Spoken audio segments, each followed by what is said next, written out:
আজি আমাৰ লাডুৰ বাৰ্থডে মানে ভণ্টিৰ বাৰ্থডে। ৰাতিপুৱাই মোৰ ফালৰ পৰা এটা চকলেট দিলো, মইনো কি দিম। সৰুকৈ হলেও পৰিয়ালটোৱে মিলি বাৰ্থডেটো অনুষ্ঠিত কৰিছো। দেউতা লাগি আছে কলপুলি গুছত মানে পচলা বনাব আকৌ। দোকানৰ পৰা 2-এটা বস্তু আনি ময়ো আইতাক আনিবলৈ আইতাৰ ঘৰ গলো। আইতা ওলাই ৰেডি, পিছে মহাশয় লাগি আছে বালি খেলা।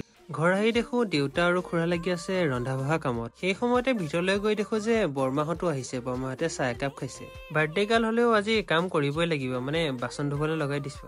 মাংস প্ৰায় হৈয়ে গল আৰু আকাশো আহিলে ৰেডি। আমি সকলোৱে মিলিলে ভাবিলো যে ভণ্টিক এটা ছাৰপ্ৰাইজ দিওঁ, সেইকাৰণে সকলো সময়ত নিজৰ আহি পাই গল। এই চালু পোৱালিবোৰক ছাৰপ্ৰাইজ দিবলৈ বেয়া, মানে ভণ্টি অহা যোৱা কৰিয়ে আছে আগফাল দি। ভণ্টিক কিবাও পাৰে বাহিৰলৈ পঠাই মেলি আমি সকলোৱে ৰুমটো ডেকৰেট কৰিলো। ভণ্টিৰ ৰিয়েকশ্যনটো কেনেকুৱা দিছিলে তাক দেখাবলৈ ক্লিপ নাই, মানে ৰেকৰ্ড কৰিবলৈ পাহৰিলে। হয় নহয় বোলে আন ভালা তো চব ভালা, মানে যি হল ভালেই হল। আজিৰ এই ধুনীয়া সুযোগটোনো কেনেকৈ এৰি দিওঁ, সেইকাৰণে যিখিনি কেক আছিলে গোটেইখিনি মুখত লেপি ময়ো খানাত বহি গলো। ইন্ট্ৰডিউচিং আৱাৰ হিন্দী ফেমিলি।